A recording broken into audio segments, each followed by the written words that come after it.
All right, ladies and gentlemen, day 2 of calculus here. Moving on to sections 1-2 and 1-3. But first, it's obviously a beautiful day for math because it's been raining here and just lovely weather out there. So perfect day to be inside and doing a little math. Starting off, sections 1-2. Number 1 says, okay, draw a graph of f of x equals 2 times the absolute value of x plus 4 minus 3. And then we're going to find the domain and range of that. We could use a graphing calculator and type that in and use a table to graph that up. However, we have the absolute value graph, and we could use algebra 3-4 concepts where we would graph using the locator point. So in this case, we have x plus 4, which means the locator point has been slid to the left 4, and then it's minus 3 in the equation, so it's down 3 from there. So left 4, down 3. So that's the locator point of the absolute value graph. And normally, the absolute value graph goes up 1 over 1, up 1 over 1. But since there's the 2 out in front of this beast, we actually go up 2 over 1, up 2 over 1, and so on and so forth. And then the absolute value graph goes in the same fashion in the opposite direction. So it looks like that. Now we need to find the domain and range of this beast. So the domain is the possible x values that this graph takes on, or the possible x values that we can plug into this equation right here. Well, turns out this graph starts at negative infinity and goes to positive infinity. This graph goes to the left forever and ever and goes to the right forever and ever. So from negative infinity to infinity, this graph is existing. Also, we could think about plugging in x values into this equation, and there's no restriction here. We can plug in any x value we want, and nothing bad's going to happen. No contradiction. Another way to say this is all real numbers. All right. So then the range of this beast, we're looking for the lowest y value. So if we look at the graph of this, here, down here, here's the minimum of the graph. Here's the bottom of the graph. So that y value down here is negative 3. And there's a point there, so I put a bracket around that. And then the graph goes up, up, up, up towards infinity, keeps going up, up, up. So the highest y value is infinity, but we never get there, so we put a curvy parentheses around that. And that's looking pretty good. All right, the next problem, we need to draw a piecewise graph of this function right here. So here we're going to end up with one graph, but there are 3 different equations that define this graph. So it depends on which x value. Depending on the x value, we use a different graph or a different equation. So when x is less than 0, we use x squared. So what I'm going to first do is I'm going to graph x squared. Now we should be able to recreate this with no trouble. So let's see, 2 squared, 3 squared is 9.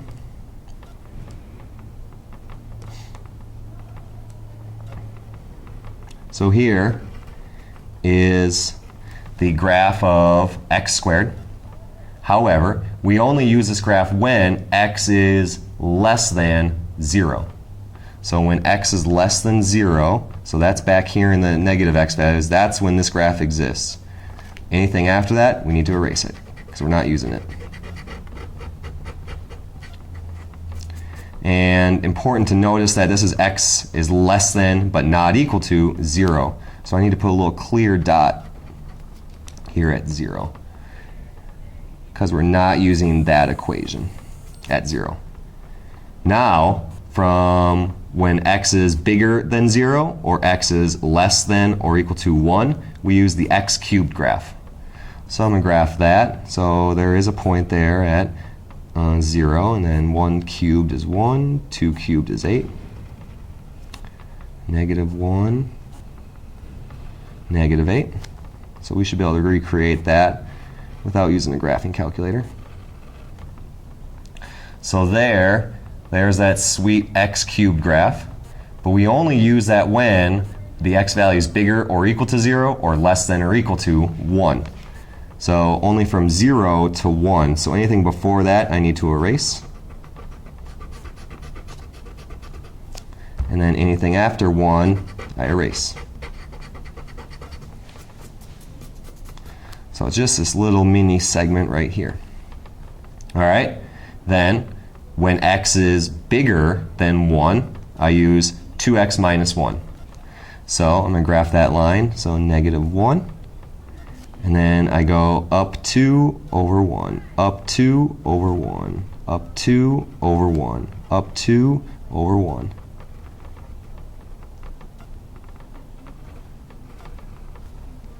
So there's that line right there. But we're only using that when x is bigger than 1. So I need to erase anything less than 1. So this back here. All right, so we have the parabola, then a little x cubed, and then the line. Next piece is finding the domain and range of this beast. So looking like this goes from -infinity to positive infinity, so that's easy.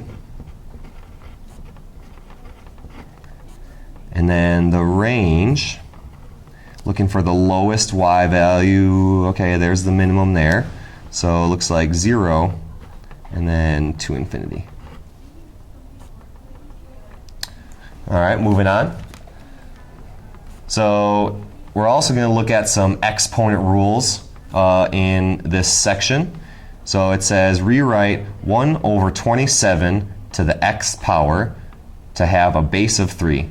So here's the base of the exponent. It's 1 over 27, and it's raised to the xth power. So I want that base, 1 over 27, to become a 3. Well, it's calculus. All these problems are contrived. So there's definitely a relationship between 3 and 27. I know that 3 to the third power is 27.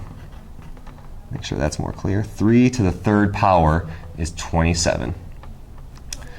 And then I also know that if I had 1 over 3 to the third power, so it's 3 to the third power downstairs, I can move 3 to the third power upstairs, and it becomes a negative exponent. So here, it's 3 to the negative third power. We toss it downstairs, and it becomes a positive exponent, 3 to the third power. So that means I can take 1 over 27 to the x power. And since 3 to the third is 27, I have 1 over 3 to the third downstairs. And then I can move it upstairs, so it's 3 to the negative 3 to the x power. And then exponent rules say multiply that. So 3 to the negative 3x. And last problem, using a graphing calculator to solve e to the x equals 4.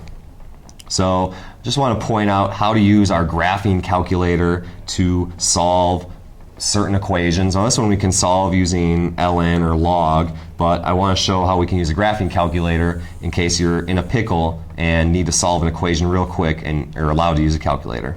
So here we have e to the x equals 4. In order to use the graphing calculator, I'm going to suggest you subtract 4 from both sides. So it's equal to 0.